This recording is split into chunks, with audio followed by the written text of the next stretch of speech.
मौसम बदलते हुए देखे होंगे और अब समाजवादी पार्टी में आए हैं, इसलिए मैं इनका विशेष स्वागत करता हूं, क्योंकि साइकिल पर इनका अनुभव ज़्यादा है और साइकिल ही पार्टी को आगे बढ़ाने आए, इसलिए मैं इनको बधाई देता हूं।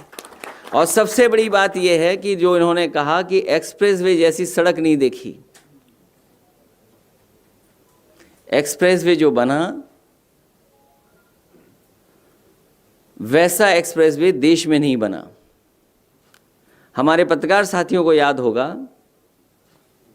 कि एक एक्सप्रेसवे बनाने की खुशी मनाने की तैयारी सरकार की थी और सरकार ने यह दावा किया था कि समाजवादी पूर्वांचल एक्सप्रेसवे दिवाली तक खुल जाएगा। अब हमारी दिवाली तो आ गई, भारतीय जनता पार्टी की दिवाली कब आएगी? और भारतीय जनता पार्टी दिवाली नहीं मनाती है, लोगों का दिवाला निकाल देती है, ऐसी है भारतीय जनता पार्टी। इसलिए अपने जितने साथी आज शामिल हो रहे हैं उनको मैं बधाई देता हूं, स्वागत करता हूं। नहीं, मैं चाहता था कि आप 2 सवाल पूछ लेते, उसके बाद केक कटता। अगर आप चाहो तो खजांची को अभी बुला लें। मैं बुला लेता हूं खजांची को। बैठो बैठो बैठो, बैठी बैठो बैठो, बैठ लो 5 मिनट। आन बदले बैठाओ 5 मिनट। अभी हम देख लेंगे, तस्वीरें देखेंगे बाद में। और ये तस्वीरें क्यों दे रहे हो हमको? अच्छा, ठीक ठीक ठीक। अरे ये तो मांस के अंदर भी खैनी खा लेते हो। क्यों? लाइए, हमें दीजिए। ये मांस तो बचाने के लिए है।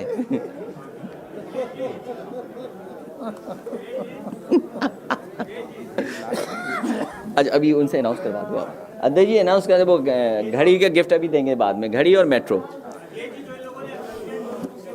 जी, ये देखिए, जो जानकारी हमारे दोनों साथियों ने दी हैं वो महत्वपूर्ण जानकारियां हैं। ये दोनों साथियों ने जो जानकारी दी हैं बहुत महत्वपूर्ण जानकारी हैं। आज जो अर्थव्यवस्था की हालत है उसका कोई जिम्मेदार है तो भारतीय जनता पार्टी जिम्मेदार है। भारत के लोगों को कुछ मिला नहीं, गरीब को मिला नहीं, किसान को कुछ मिला नहीं, नौजवान को कुछ मिला नहीं। व्यापार हमारा खत्म हो गया। और केवल बड़े व्यापारी नहीं खत्म हुए, छोटे दुकानदार, छोटे व्यापारी, उनका सबका अगर किसी ने नुकसान किया तो भारतीय जनता पार्टी ने किया है। भारतीय जनता पार्टी को केवल नोटबंदी से यह फायदा मिला कि उत्तर प्रदेश उन्होंने जीत लिया। और कई बार बहुत सारे भारतीय जनता पार्टी के नेता और कई जगह से ये बात आती थी कि ये नोटबंदी हुई है, ये नोटबंदी इसलिए हुई है कि उत्तर प्रदेश में कैसे भी भारतीय जनता पार्टी जीत जाए। नोटबंदी ही नहीं बल्कि बड़े बड़े फैसले जो सरकार ने लिए हैं उससे जनता को निराश किया है। भारतीय जनता पार्टी ने पूरे देश की जनता का भरोसा तोड़ा है।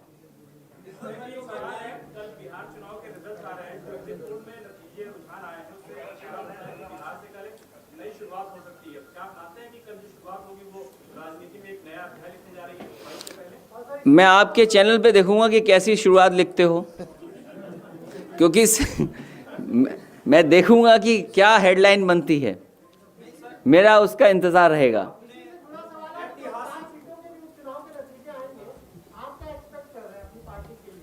भाई, हमारे पास कोई एग्जिट पोल की मशीनरी नहीं है कि हम कैसे बता दें, लेकिन मैं ये बता दूं कि भारतीय जनता पार्टी धांधली, धोखा, प्रशासन के माध्यम से जो कुछ कर सकती थी वो किया है। तमाम लोगों के लिए जो व्यवस्था करनी चाहिए सरकार को नहीं की। व्यवस्था ये की कि ये वोट निकल के ना आ जाए बाहर। कुछ जगह पर तो सूचनाएं ऐसी हैं, क्योंकि अभी हम बात उसको बढ़ाना नहीं चाहते हैं। 10 तारीख का जब रिजल्ट आ जाएगा, जब कभी दोबारा हम और आप बैठेंगे दिवाली से पहले, आप बूथ वाइज पूछ लेना, हम बता देंगे कि प्रशासन क्या कर रहा था। कुछ बूथों की हमें वीडियो है हमारे पास, जब हम और आप बैठेंगे तो वीडियो में दिखा दूंगा कि किस तरीके से पुलिस ने क्या काम किया है। अध्यक्ष जी, एक सबसे बड़ा सवाल है, कानून व्यवस्था की तमाम घटनाएं सामने आई हैं। ऐसे में घटना आई है, भदोही के भाजपा सांसद को रंगदारी के लिए फोन किया है लोगों ने, तो ऐसे में आम आदमी के लिए कानून व्यवस्था को आप किस रूप में देखते हैं? ये सरकार हटे, कानून व्यवस्था ठीक होगी। 109 आपने उत्तर प्रदेश में दी थी और आप ही के द्वारा देखा गया फेसबुक पे आपने भारतीय जनता पार्टी की जिस तरीके से गाड़ी धक्का लगाते हुए सिपाही ले जा रहे उसको।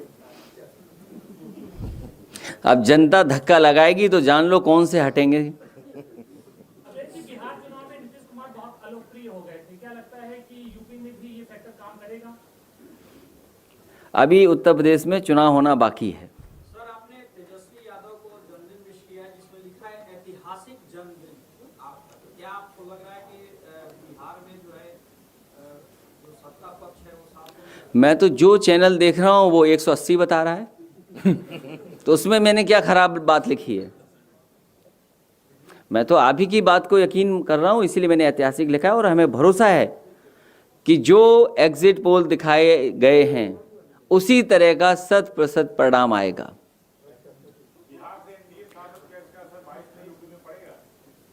समाज को और समाज में नफरत फैलाने की शुरुआत जिन्होंने की थी उनकी अंत होना शुरू हो गया है। भारत के बाहर भी ऐसे लोग जो समाज को बांट के काम करना चाहते थे, उनको जनता ने क्या रास्ता दिखा दिया, और रास्ता ऐसा दिखाया है कि अब दोबारा उस रास्ते पे नहीं चल सकता कोई। मुझे तो खुशी है इस बात की कि वहाँ पर एक ग्रुप ऑफ जो जर्नलिस्ट हैं उन्होंने ये दावा किया कि वहाँ के 4 साल में एक राष्ट्रपति ने 22,000 से ज़्यादा झूठ बोले। ये हम खुला आपको देते हैं मौका कि आप उत्तर प्रदेश के मुख्यमंत्री और दिल्ली की सरकार के कम से कम झूठ गिन लो तो लाखों में झूठ निकलेंगे। अगर अमेरिका में 4 साल में 22,000 बार झूठ बोला गया हो, 22,000 झूठ, और अगर हमारे साथी गिन लें यहाँ पर उत्तर प्रदेश के झूठ और दिल्ली वाले झूठ मिला करके, तो कम से कम लाखों निकलेंगे। वैसे यूपी का पल्ला भारी है।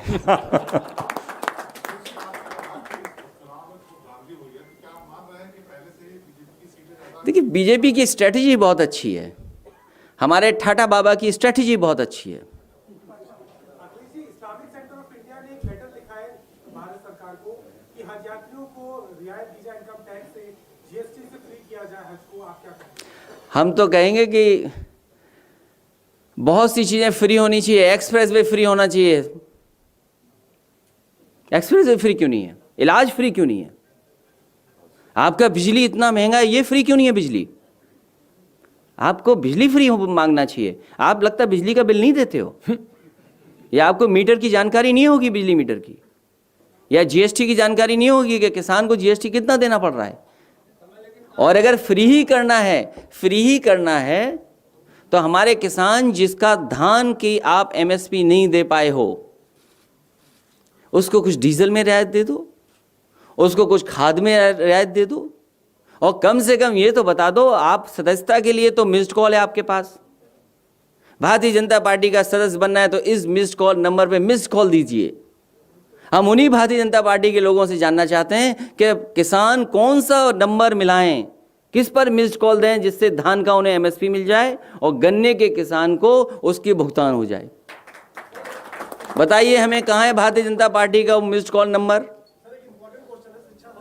आप ही इंपॉर्टेंट हो हमारे लिए।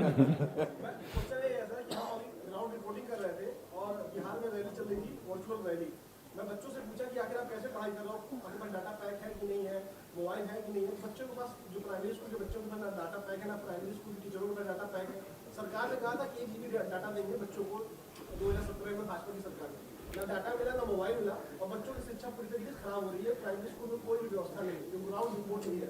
मुझे खुशी है इस बात की, इस पत्रकार साथी ने कम से कम एक ही सवाल में भारतीय जनता पार्टी के कई झूठों का उजागर कर दिया है। 3 किए हैं तो इनकी गिनती मैंने कर ली कि 3 झूठ। आपने अभी कहा कि बिजली को लेके, मीटर को लेके फिर भी आपने किया था, और आप कह रहे 22 पे 22 तो बिजली वाले तो आपके साइकिल पे चल रही है। अभी तक भारतीय जनता पार्टी ने ये नहीं बताया कि बिजली कहाँ बनाई है। भारतीय जनता पार्टी ने, उनकी सरकार 4 साल हो गए हैं, कम से कम कोई बिजली का कारखाना नया लगाया हो तो बता दो। केवल मीटर गड़बड़ किए और लोगों से बिल वसूल लिया, एक भी फीडर अलग नहीं कर पाए।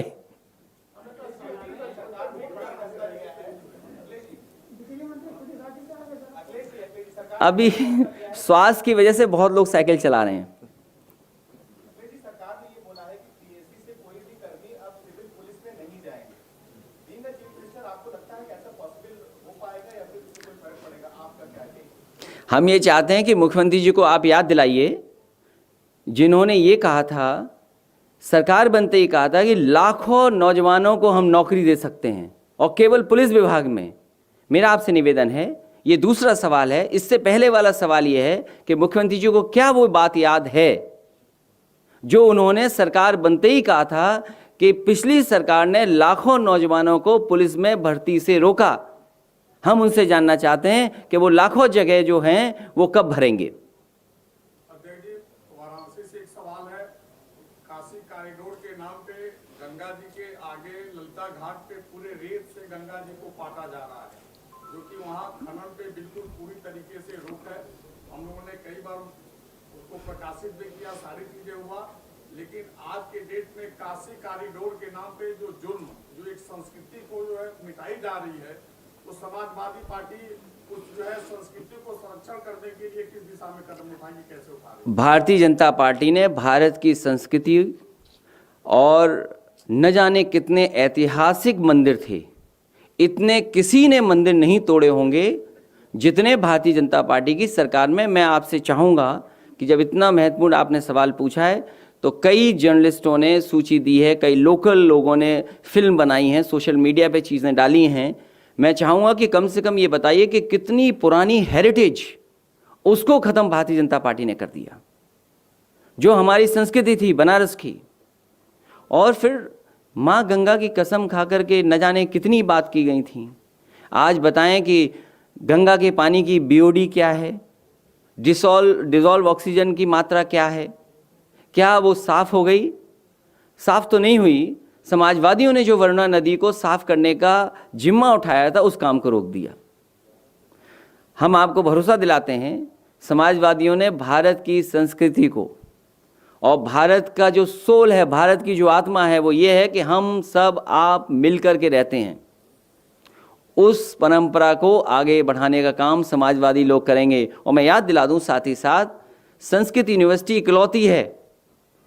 जब मैं उस यूनिवर्सिटी में उतरा सरकार में, तो मैंने देखा कि इतनी अच्छी यूनिवर्सिटी है, उसको बजट दिया गया।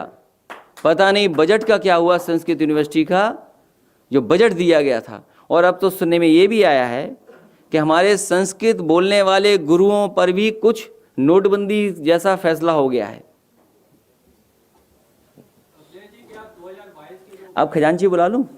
हाँ, पूछ लीजिए 2022। मैंने ये कहा था कि 2 सवाल वादी खजांची को बुला लेना, शायद उसके बहाने बच जाता मैं आपसे। जी, समाजवादी सरकार बनेगी, मंडियां चालू होंगी और तमाम फल सब्जी अनाज आपको सस्ता मिलेगा। लोहिया जी की दाम बांधो नीति लागू होगी।